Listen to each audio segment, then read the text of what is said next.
6 o'clock on Thursday, the 21st of November, 2019. Good evening and thank you for tuning in to the English edition of Ora News. My name is Oliver, bringing you the only daily update of the local Albanian news translated into English. The constitutional crisis in Albania has forced the State Department's Special Envoy for the Balkans, Matthew Palmer, to call President Ilir Meta. The presidency informs that this communication lasted for about 30 minutes, where the head of state expressed his views on the institutional, constitutional, and political clash playing out in the government. A few hours after the conversation, the U.S. Embassy in Tirana proposed in the early morning to have the Constitutional Court case referred to the Venice Commission for consideration. According to the diplomatic office, necessary progress has been stalled due to the different legal interpretations of the appointment process provided by the Albanian constitution and laws implementing justice reform. Albanian judicial institutions, the constitution, and the laws implementing the reform of justice should guide the process of resolving these debated interpretations. In the absence of an appropriate legal institution that could rule on the contrary interpretations, the United States supports bringing the issue to the Venice Commission as a competent and impartial third party, said the diplomatic office. President Meta's office considers it to be unnecessary for the U.S. Embassy to take Venice's opinion on the appointment of Marcida Jafellari, the new member of the Constitutional Court. Guarantor Dorviani, illegal and mafia-related actions, got an official response last night in a conversation with the head of state. Enough with the rule of embassy. It's time for the rule of law, like any other democratic country, said Meta. President Meta's spokesman, Teddy Blushi, says he is ready to publish the full conversation with Mr. Palmer after receiving the okay from the U.S. Embassy in Tirana. The head of the state, Ilir Meta, is ready to address those in favor of Rama. According to him, the clash for the Constitutional Court is resolved neither by internationals nor by the opinion of Venice.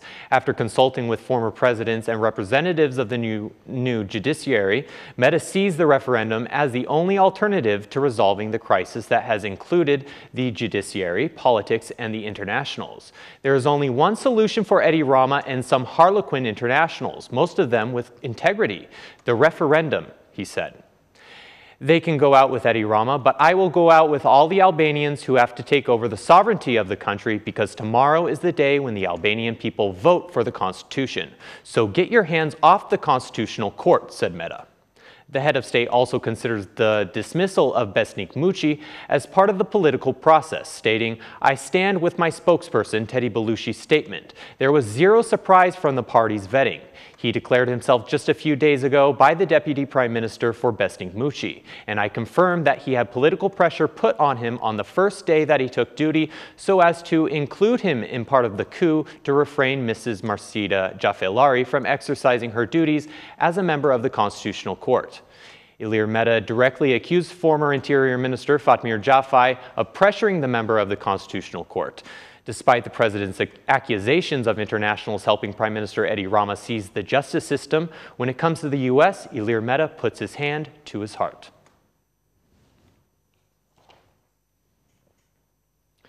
The Socialist Party will again send President Ilir Meta to the Venice Commission to interpret the conflict surrounding the Constitutional Court. Just like the U.S. Embassy, the majority is convinced that Venice's opinion should be taken by the president for the appointment of Marcida Jafellari to the Constitutional Court. Following the clash over the Constitution, as the Prime Minister had earlier announced, the majority wants to precede another scenario by the President for the establishment of SPOC. Even the members of the prosecution have to go through the office of Ilir Meta to take the oath, while the majority seems to have been thinking of an alternative scenario. If the head of state does not call on the members to be sworn in, then sources from the majority say they are expected to set a deadline for the head of state in Parliament. Once this term expires, the list automatically passes to the names of the two institutions.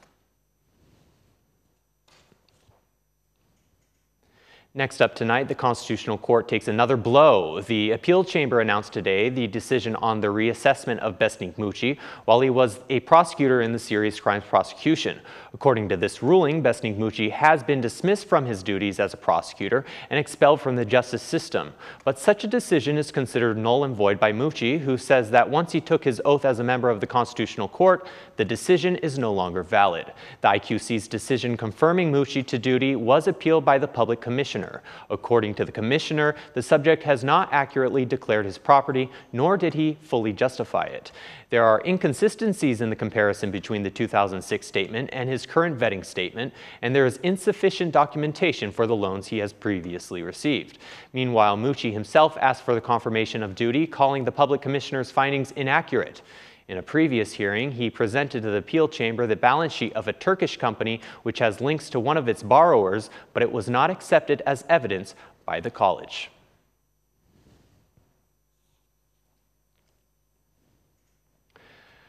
Following the debate over the establishment of the Constitutional Court, the United States Embassy, as well as the Italian ambassador, suggested that the parties turn to the Venice Commission for legal interpretation. In a statement to the media, the U.S. Embassy states that judicial reform is among the United States' highest priorities in Albania. The ongoing progress on reforms is essential for advancing the shared goal of Albania's membership in the European Union. According to the U.S. Embassy, Albania is now on the cusp of reestablishing its Constitutional Court, a major step in the judicial reform process. However, the U.S. says that it is necessary progress, which is stalled due to differing legal interpretations of the nominating process as outlined by the Albanian Constitution and the law on the implementation of judicial reform. Albania's legal institutions, the Constitution, and the judicial reforms implementing laws must guide the process of resolving these disputed interpretations. In the absence of an appropriate Albanian legal institution that could rule on the diverging interpretations, the United States supports referring the question to the Venice Commission as a competent, neutral party for its legal opinion. We further encourage disputing parties to abide by the Venice Commissioner's legal opinion. This path forward will be fully consistent with the country's European aspirations. The United States will continue and stand by Albania as it undertakes these essential reforms as a friend, a partner, and an ally, said the U.S. Embassy. Just a few days ago, the first to mention this idea was the Italian ambassador, Alberta Cutillo, who put forward the idea of bringing the case to the Venice Commission for interpretation.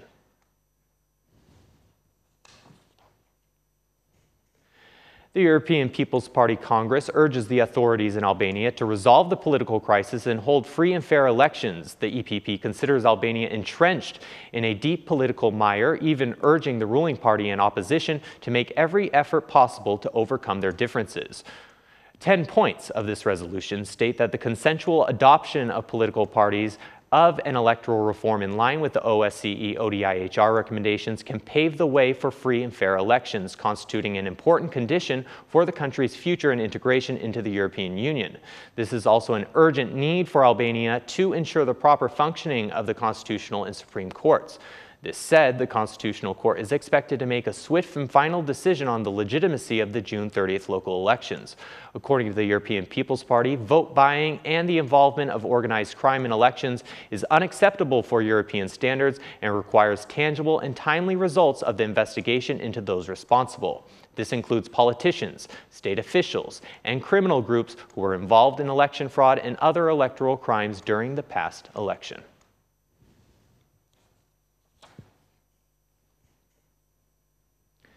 $1.2 billion lek is the value of the concession of the laboratories in the state budget. Although some health concessions are improving in the budget, Minister Ogerta Manastirliu stated during the presentation of the budget to the Economic Finance Committee that this project will be implemented in 18 hospitals around the country. Meanwhile, the majority of MPs raised concerns over the lack of health centers and called for more action to be taken as soon as possible for an electronic prescription that would eliminate corruption. The health budget for 2020 will be worth 77.7 billion lek, while the rehabilitation of 120 health centers and the reconstruction of the Queen Geraldine maternity ward are also foreseen.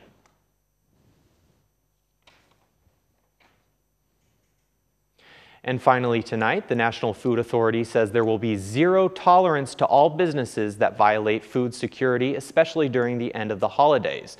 Director Robert Lilly has now announced the launch of the new audit campaign. Regarding the concern over the use of palm oil, the head of the National Food Authority said the product is not banned, but businesses using it should disclose its presence on the label. As of October, the National Food Authority has carried about 82,000 inspections, with a total of 880 fines imposed.